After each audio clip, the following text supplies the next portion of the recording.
¿Qué tal, compañeros? Bienvenidos nuevamente al curso de Derecho 1. Ya hemos tocado algunos temas, hemos hablado un poco acerca del origen, del origen del concepto de Estado y derecho, de los diferentes sucesos que han atravesado, que se han atravesado a lo largo de la sociedad para poder establecer una forma correcta de Estado y derecho, y también de algunas teorías acerca de ellos. En esta ocasión estaríamos abordando acerca de algunas formas de derecho como tal. Entonces le daremos inicio. Para entender que hay diferentes formas de derecho, tenemos que enfocarnos un poquito en lo que conocemos como pluralismo jurídico. El pluralismo jurídico es una teoría de algunos sistemas u ordenamientos jurídicos que existen de forma paralela sobre un mismo territorio y una población, y que se encuentra pues solamente sólidamente asentado en la doctrina internacionalista de derecho. En el caso específico de Guatemala, no sucede de esta forma, debido a que mantenemos una perspectiva kelseniana, perdón, del Estado. Esto quiere decir una perspectiva un poquito más tradicional o tradicionalista. Y esta pues se debe o se considera que debe ser superada por la realidad sociológica y jurídica guatemalteca. El pluralismo jurídico lo podemos ver eh, como por ejemplo que existan dos leyes imperantes en un mismo territorio o dos entes que provean de leyes a la población y que quieran funcionar dentro de un mismo territorio.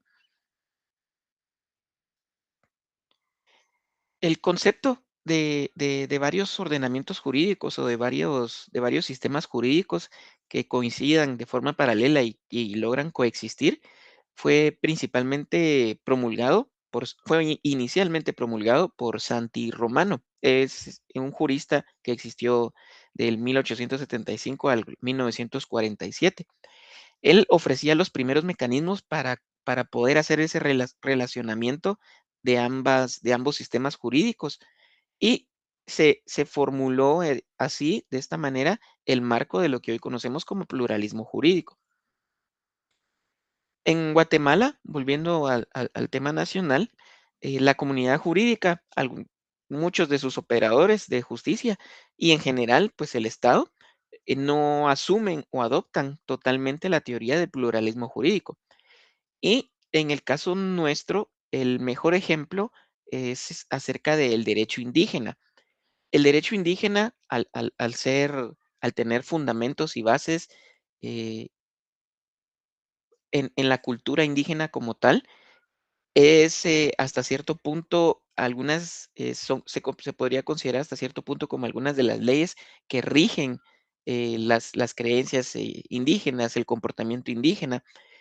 Entonces, este sería un ejemplo perfecto del pluralismo jurídico en Guatemala.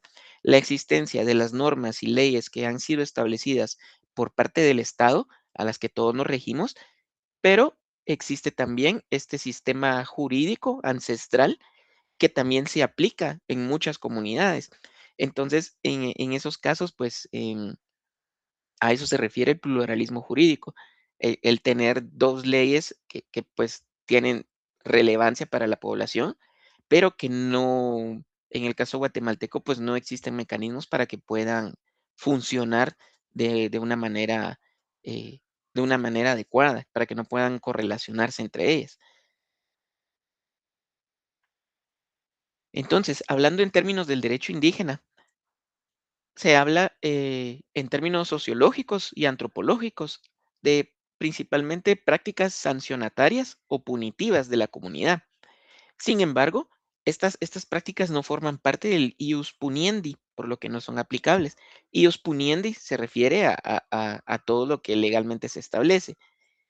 A nivel constitucional, carecemos de un reconocimiento de la personalidad jurídica de las formas de organización política o pública de los pueblos indígenas.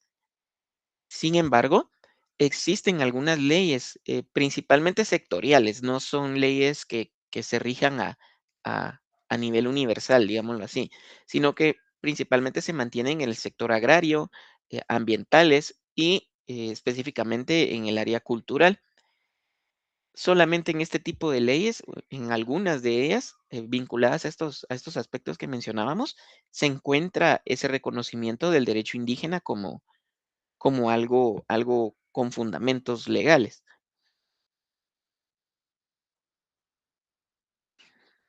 En conclusión, respecto al pluralismo jurídico, podríamos decir que con o sin reconocimiento, la vigencia del derecho indígena debiera ser incuestionable y ha sido científicamente comprobada. Como ordenamiento jurídico tiene sus mecanismos de positivación. Sin embargo, existe un problema que surge con el relacionamiento entre este y el ordenamiento jurídico estatal, ya que ninguno de los dos tiene los mecanismos para poder coexistir en la vida jurídica. ¿A qué nos referimos con esto?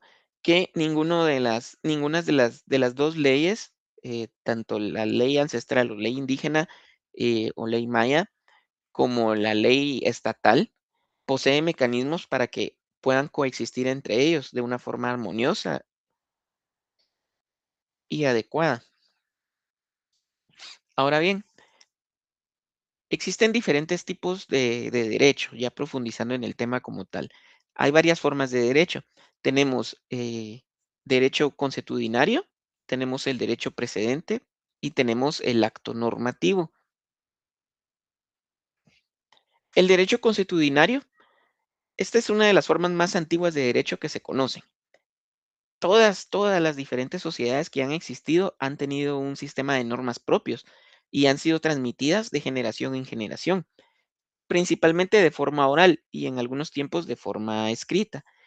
El derecho consuetudinario, la definición que podemos tener exacta de la Real Academia de la Lengua Española, es que se trata de un derecho introducido por la costumbre. Y a eso se resume prácticamente. El derecho consuetudinario nace de la costumbre, nace de la cultura y del diario vivir de los pueblos ancestrales.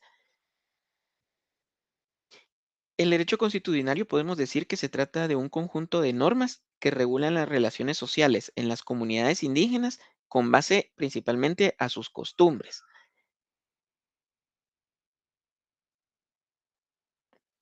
También se les llama, existen otras denominaciones para el derecho consuetudinario. Una de ellas es una costumbre jurídica, también se le denomina normativa jurídica y pues derecho consuetudinario, que sería la apreciación que estamos observando en este momento. Sin embargo, existen muchas otras denominaciones, como el ordenamiento consuetudinario, derecho indígena, sistema jurídico maya, derecho comunal, derecho alternativo, derecho paralelo y costumbre jurídica comunal, entre varios otros.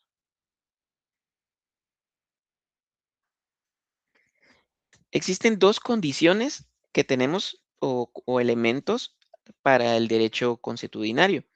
La primera desde el punto de vista subjetivo, es que requiere la convicción de obligatoriedad de esos usos, la conciencia común de la validez de las normas consuetudinarias, que en términos técnicos se denomina opinio juris seu necessitatis. Este elemento o esta condición subjetiva nos indica de que para que el derecho indígena o el derecho ancestral o derecho maya, como lo queramos denominar, para que éste tenga validez, necesita convencer a la población, a los miembros activos de determinado grupo social, en este caso, pues de indígenas o de los que quieran aplicar este derecho en su territorio, necesita que se convenza a la población de que dichos derechos o los que se van estableciendo como derechos consuetudinarios tienen que ser obligatoriamente aplicados. Entonces, necesita convencerse a toda la población, no solo de que pues son obligatorios, sino que también les, les estaría provocando determinado beneficio el formar parte de estos derechos. Desde el punto de vista objetivo o la condición objetiva, sería que es una serie de usos sociales repetidos en forma constante durante largo tiempo, lo que en términos jurídicos se designa como inveterata consuetudo.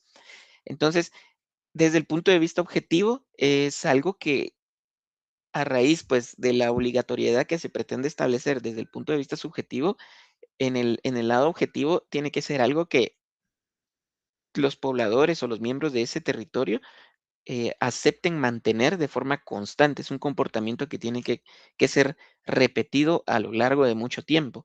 Entonces, así es como va naciendo el derecho consuetudinario. Primero, pues con la convicción a las personas de que pues tiene que aplicarse obligatoriamente. Y segundo, pues a medida que las personas ya se encuentran convencidas, van generando cierta determinada práctica que los obliga a ya aceptar definitivamente la validez de estos derechos. ¿Qué relaciones existen entre el derecho consuetudinario, el derecho legislado o el estatal? Tenemos tres relaciones identificadas. La primera es una relación delegante. Esta relación se da cuando por medio de una norma jurídica, generalmente no está escrita, se da autoridad a determinada instancia a crear derecho escrito. Entonces, cuando viene la entidad estatal y le otorga determinada autoridad a una instancia, digamos, no establecida formalmente dentro de la ley, para un grupo cultural, de que puedan ellos crear algún tipo de derecho formal en forma escrita. Esa sería la relación delegante, cuando sencillamente pues les dan a ellos la facultad de poderlo hacer. La relación delegado. Esta se refiere a aquellos casos en los que la ley remite a la costumbre para la solución de determinadas controversias. En este caso, la costumbre se halla subordinada al derecho escrito. Entonces, a diferencia del anterior, pues en este caso se utiliza como referencia la costumbre o el derecho consuetudinario, se utiliza como referencia para resolver determinado conflicto. Sin embargo, esta resolución tiene que estar subordinada a la ley, al derecho estatal. Y por último, la relación derogatoria. Esta se da cuando la costumbre se desenvuelve en sentido opuesto a los textos legales, modificándolos o derogándolos. En este caso, pues es cuando se va, se van en sentidos totalmente opuestos. Uno puede que promueva determinado castigo, determinada consecuencia legal, y otro puede que no la promueva o que sencillamente no condone un castigo legal por determinadas acciones. ¿Cuáles podríamos decir que son las características del derecho consuetudinario? La primera de ellas es que se trata de algo eminentemente conciliador. ¿Qué quiere decir esto? El derecho consuetudinario siempre estaría empleando recursos persuasivos, acudiendo usualmente a aspectos religiosos y principalmente a aspectos morales y aspectos de buen trato. Nos indica de que siempre estaría. Una de las principales ventajas que tiene es de que siempre concilia, siempre busca que las 2 partes lleguen a un acuerdo. Ah, siempre es sostenido, o fundamentado principalmente en aspectos religiosos, de buen trato, de moral, de ética. Otra característica del derecho consuetudinario es que se trata de un derecho oral. Se transmite y se hace uso del recurso oral principalmente, evitando trámites de citaciones y formalidades escritas. A diferencia de un proceso legal formal, estatal, en este caso, las conciliaciones se dan de manera verbal. Las resoluciones también se trabajan de esa forma.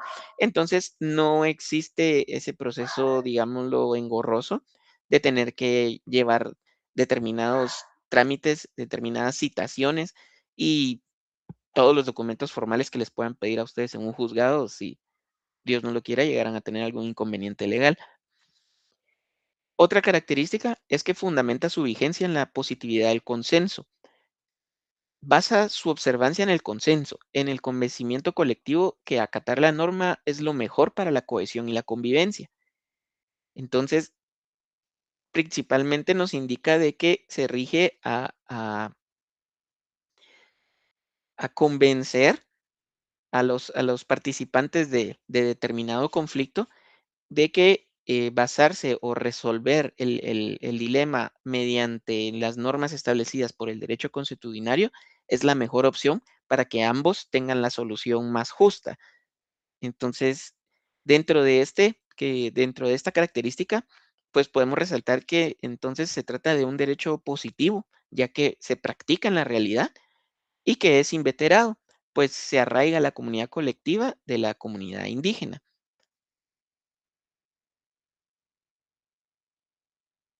Ahora bien, algunas ventajas que tenemos respecto a este derecho en comparación con el derecho estatal o el derecho legislado. Una de ellas es la celeridad procesal. Como lo habíamos mencionado anteriormente, muchos de estos procesos que se resuelven mediante el derecho indígena o el derecho consuetudinario, muchos de estos procesos, si no es que la mayoría, se resuelven de forma oral. Entonces, son más ágiles, se resuelven a veces en sesiones comunitarias de una sola tarde, se resuelven en momentos muy cortos de tiempo. Entonces, el proceso por el cual tiene que atravesar un conflicto para poderse resolver no es tan largo como estar citando a las personas a juicios, a audiencias, a presentar evidencias y todo lo que se requiera para resolver un problema estatal, un problema legal dentro de nuestro normamiento jurídico. Otra ventaja que existe es la economía, eh, bueno, la economía porque la resolución o la aplicación de estos derechos no implica el uso de muchos recursos. Se pueden resolver de forma sencilla sin involucrar cantidades enormes de dinero. Otra ventaja que se tiene es que neutraliza muchos de nosotros en el área guatemalteca o en el país existen diferentes idiomas. El derecho indígena, al ser aplicado dentro de la misma cultura por los mismos miembros, perdón, dentro de la misma población, por los mismos miembros de la aldea eh, o, de, o, del- o de los departamentos, porque también se aplica de una forma más extensa, al ser aplicado por las mismas personas dentro de su mismo ámbito, no necesitan el uso de traductores. El derecho se aplica en el idioma natal de determinadas comunidades. Entonces, facilita ese factor de diferencias de lengua o de idioma que puede, en el caso estatal, volver engorroso un proceso judicial. ¿En qué sentido? Si alguna persona de origen indígena no habla muy bien el español y se ve involucrado en un conflicto legal, entonces se tiene que tener determinada prudencia para poder, para que pueda ser juzgada de la mejor manera. Entonces, esto no sucede en el caso del derecho consuetudinario, ya que dentro de la misma población se aplica y muchas veces en idiomas mayas. Y también otra de las ventajas que tenemos con este derecho es la mayor equidad. Pues en tiempos antiguos, o todavía es lamentablemente un suceso que ocurre, puede que se dé determinado nivel de discriminación hacia las personas de origen indígena. Entonces, se podría inducir que en algunas ocasiones, pues personas han sido juzgadas no por los hechos que cometen, sino por su origen étnico. Entonces, el derecho indígena o el derecho consuetudinario, en este caso, pues neutraliza ese factor. También neutraliza el factor de la desigualdad, promoviendo que exista mayor equidad a las personas que están siendo juzgadas a través de él. Muy bien. Entonces, tenemos que separar dos conceptos. Uno de ellos es la costumbre. La costumbre, ¿cómo la vamos a definir? Como una repetición constante y uniforme de una regla de conducta, en el convencimiento de que ella obedece a una necesidad. La costumbre, pues, es sencillamente algo que hacemos para poder satisfacer determinadas necesidades que tenemos, algo que hacemos, en el día a día. Y el derecho consuetudinario son todos aquellos usos, hábitos y normas aceptadas por un grupo social que han adquirido fuerza de ley. La principal diferencia entre estos dos conceptos radica en la obligatoriedad, debido a que hay hechos que se repiten constantemente en la vida social, pero en el momento en que comienzan a considerarse como normativos, en que se empiezan a ser obligatorios, en el que se empiezan a convertir en algo que todos debemos cumplir, se entra directamente ya en el campo de la costumbre jurídica, lo que lo convierte en un derecho consuetudinario.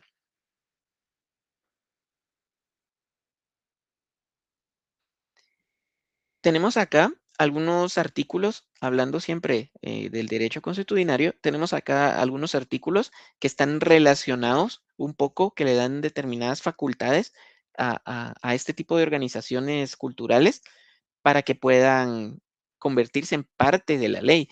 Estos artículos, perdón, estos artículos no necesariamente pues les dan muchas facultades, sin embargo, sí les dan cierta importancia a todas las agrupaciones culturales y a su derecho indígena. Dentro de la Constitución Política de la República tenemos el artículo 58. Este nos habla de identidad cultural y acá eh, nos indica literalmente que se reconoce el derecho de las personas y de las comunidades a su identidad cultural. El artículo es un poco más extenso, pero este es un extracto de él. Tenemos también el artículo 66, protección a grupos étnicos. En este, el Estado reconoce, respeta y promueve sus formas de vida, costumbres, tradiciones y muchas implicaciones más. Está la ley del Consejo de Desarrollo Urbano y Rural.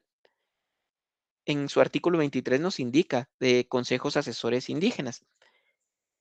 En este artículo, pues se le da la facultad a estos consejos indígenas de brindar asesoría al órgano de coordinación del Consejo Comunitario de Desarrollo y al Consejo Municipal de Desarrollo. Como pueden ver, y les da ciertas facultades para que puedan ellos participar activamente en la organización comunitaria y municipal. También existe el Código Municipal, es el decreto 12/2002. En el artículo 20 nos indica a las comunidades de los pueblos indígenas que las comunidades de los pueblos indígenas son formas de cohesión social natural y como tales tienen derecho al reconocimiento de su personalidad jurídica. Y en el artículo 21, relaciones de las comunidades de los pueblos indígenas entre sí, se respetan y reconocen las formas propias de relación u organización de las comunidades de los pueblos indígenas entre sí, de acuerdo a criterios y normas tradicionales o a la dinámica que las mismas comunidades generan. Entonces, como pueden ver acá, sí existen algunos artículos, sí existen algunas normativas legales estatales que brindan determinadas facultades a las organizaciones indígenas. Sin embargo, pues merecen un reconocimiento mayor y no existe una ley plena que les dé a ellos la facultad de poder implementar sus derechos eh, de forma paralela a las del Estado. Entonces, muchos de estos derechos o estos artículos que acabamos de ver, que acabamos de repasar, tuvieron origen en base al convenio 169 de la Organización Internacional del Trabajo sobre los pueblos indígenas y tribales de países independientes. Este fue un convenio que se realizó a nivel internacional. Es un convenio que adquirió validez legal en el territorio y que fue avalado por muchas organizaciones. Y aplica, principalmente se enfoca al caso de Guatemala. Sin embargo, pues también aplica a otros países que forman parte de este grupo de la Organización Internacional de Trabajo. El primero tenemos acá que al aplicar la legislación nacional a los pueblos interesados, deberán tomarse debidamente en consideración sus costumbres o su derecho consuetudinario. Dichos pueblos deberán tener el derecho a conservar sus costumbres e instituciones propias, siempre que éstas no sean incompatibles con los derechos fundamentales definidos por el sistema jurídico. La aplicación de los primeros 2 párrafos de ese artículo no deberá impedir a los miembros de dichos pueblos ejercer los derechos reconocidos a todos los ciudadanos del país y asumir las obligaciones correspondientes. Esta, pues, también es solamente un extracto, es un acuerdo, un convenio bastante extenso, ustedes lo pueden buscar y lo pueden leer. Sin embargo, pues, dentro de este lo que se pretende es empezarles a dar cierto nivel de reconocimiento a todas las organizaciones, indígenas y a los derechos que ellos promulgan. Entonces, a raíz de este convenio que acabamos de de observar así de una forma muy rápida, se han ido implementando ciertos cambios en la legislación, o por lo menos en la forma de poder culminar ciertos procesos legales en el país. Uno de ellos, tenemos este ejemplo, es el expediente 312/2013. Este se dio a conocer en el Juzgado de Primera Instancia Penal de Narcoactividad y Delitos contra el Ambiente del Departamento de Totonicapán. Es del año 2003, del 25 de junio. ¿Cuál fue el delito? El delito es un robo agravado. El robo agravado se dio fueron 3 individuos los que se metieron a una casa a robar. La persona que vivía ahí se dio cuenta, no estuvo presente, pero, pues, coincidió con ellos en el momento en el que se estaba haciendo el delito, y las personas fueron atrapadas. Sin embargo, al pertenecer a una comunidad en Totonicapán que firmemente cree en sus derechos y en la aplicación de determinadas sanciones, pues, estas personas fueron castigadas, se les aplicó el derecho indígena. Esto ocurrió en la comunidad de Chillax, y lo que sucedió fue que luego de haber sido castigadas, pues las personas fueron retenidas por las autoridades, les estoy hablando ya de la policía. Entonces, estas personas que fueron atrapadas robando, pues fueron castigadas en la comunidad y luego fueron detenidas por la policía y para ya, seguir el debido proceso. ¿Qué sucedió y cómo se aplicó el derecho consuetudinario en este caso? Lo que pasó es de que, a raíz de muchas apelaciones y a raíz pues, de algunas pruebas que constaban que estas personas ya habían sido castigadas, el juez ordenó que en base al convenio 169 de la Organización Internacional del Trabajo, que recién vimos, y que en virtud de que ya se había aplicado el derecho indígena, ya se les había dado un castigo a estas personas, pues, se estaría desestimando la situación legal, la demanda que tenían estas personas en su contra, los que cometieron el delito. Entonces, se les dio libertad, porque ya se había aplicado un castigo, y ese castigo, pues, en este caso, el juez le dio una validez. Es, una de los elementos que habíamos visto anteriormente, en el que, pues, se toma como referencia el castigo indígena y para aplicar una sanción legal. Otro ejemplo práctico que tenemos es el expediente 218/2013. Este, se resolvió en la Corte Suprema de Justicia en la Cámara Penal. Sin embargo, se conoció inicialmente en el Tribunal de Sentencia Penal, Narcoactividad y Delitos contra el Ambiente del departamento de Quiché. Fue en el año 2004. En este caso, lo que sucedió es que una persona se encontraba dentro de su vehículo, al parecer estaba brindando algún servicio de transporte y uno de sus pasajeros, eh, lo lo obligó a la fuerza, eh, entiendo que fue con arma blanca, lo obligó a dirigirse a una comunidad lejana para posteriormente, pues, robarle el vehículo. Sin embargo, pues, también las personas eventualmente supieron de dónde provenía el ladrón, de dónde provenía esta persona, y, le dieron caza y lo lograron encontrar. ¿Qué pasó? Que también se les dio castigo, no recuerdo en este momento si era una o 2 personas. Sin embargo, pues, En resumen, lo que sucedió fue que se les aplicó la ley indígena, ¿verdad? La ley maya. Se les dio castigo frente a varias comunidades y, y también lo que sucedió fue que el juez, luego de un proceso extenso, determinó de que en vista de que ya se les había dado castigo, ya se les había aplicado el castigo indígena, entonces que merecía que se desestimara la demanda que tenían en su contra, se les votaran los cargos y se les diera libertad.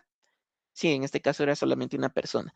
Entonces, en este otro caso, pues también se le dio cierta legitimidad al derecho indígena. Y todo proviene a raíz del convenio 169. Ahora bien, pasando al otro tipo de derecho, el derecho precedente. El derecho precedente es un caso ya decidido, que actúa como directriz de la decisión de un nuevo caso planteado. Es totalmente una decisión judicial. En el caso guatemalteco, el precedente pues no constituye una fuente de derecho y por ende no tiene carácter vinculante para futuras decisiones. A diferencia de otros países en el que existe un precedente legal y al ser un precedente legal se tiene que aplicar la misma condena, en el caso de Guatemala pues no funciona de esta forma. En el caso de Guatemala pues es únicamente una guía, si se le quiere ver así, es únicamente una referencia que el juez puede tomar en cuenta para algún tipo de resolución. Sin embargo, pues no limita al juez o no lo obliga a resolver de la misma forma en la que se resolvió, partiendo de situaciones similares. Si son delitos similares y hace años o hace mucho tiempo se resolvió de cierta forma, pues el juez no tiene la obligación de resolver de la misma forma al encontrarse con otro delito similar o inclusive igual. Existen tipos de precedentes. Tenemos el precedente administrativo. En este caso es cuando la decisión de un funcionario público se utiliza como referencia por otro funcionario público para resolver situaciones, casos y expedientes iguales o semejantes. El principal ejemplo que podemos dar en el caso del precedente administrativo es cuando existen de repente multas que se pueden imponer, ya sea a un funcionario o a un infractor por infracciones administrativas. Y es donde la ley fija mínimos y máximos. Les puedo dar como ejemplo, si existe una multa es una situación inventada, pero existe una multa por botar un vaso de agua en el trabajo y la multa va de 1,000 a 10,000 quetzales y hubo una persona que lo hizo primero, lo botó y le aplicaron una multa de 5,000 y posteriormente se da el caso de que existe otra persona que bota el mismo vaso de agua, entonces este se vuelve un precedente administrativo en el que existe la referencia de que a la persona anterior se le aplicó una multa de 5,000 quetzales. Sin embargo, esto no nos obliga o no obliga a la persona que estaría aplicando la sanción, no la obliga a que igual se le pongan 5,000 quetzales de multa a quien lo volvió a hacer.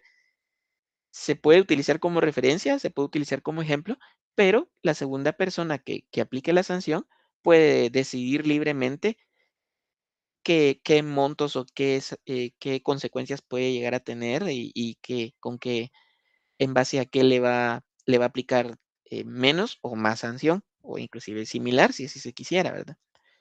Y también existen los precedentes judiciales. En los sistemas jurídicos de la familia del common law es como que la ley común o directamente es como la ley de los Estados Unidos. El precedente judicial posee fuerza jurídica que obliga a respetar una sentencia anterior. Sin embargo, en el civil law, los precedentes pueden ser utilizados únicamente como criterios para decidir un caso nuevo. Entonces, nosotros nos encontramos en el civil law, o en esa forma de, de normativa legal. Y en el caso nacional sucede eso. Un precedente judicial no necesariamente obliga a que se realice una condena similar al caso anterior, sino que pueden ser utilizados solamente como un criterio o un ejemplo o una referencia para decidir un caso que se presente de forma nueva. Y pues para el caso guatemalteco, solo la jurisprudencia es admitida en materia judicial. La jurisprudencia son todas aquellas leyes que nosotros manejamos, las que han sido establecidas. Y el acto normativo. El acto normativo consiste en establecer como ley la voluntad de un determinado grupo o clase social que detenta el poder. El acto normativo es la forma de derecho más moderna que tenemos y consiste esencialmente, perdón, en conceder fuerza de norma a las decisiones de los diferentes organismos del Estado, específicamente a las del organismo legislativo. El acto normativo se le podría resumir como el acto de hacer leyes. Principalmente, pues provienen del organismo legislativo, sin embargo, pues pueden ser no creadas, pero sí propuestas por diferentes instituciones. Y como ejemplo de un acto normativo ordinario, podemos citar el decreto número 90/2005 del Congreso de la República, la Ley del Registro Nacional de las Personas. El acto normativo, pues, tiene ciertos requisitos, tiene que seguir determinadas reglas y principalmente tiene que seguir determinada forma. Entonces, acá un ejemplo de la forma que debería llevar para poderse considerar un acto normativo correcto. Tenemos pues los encabezados, las consideraciones, los resultados, lo que se decreta y por último ya la ley formulada.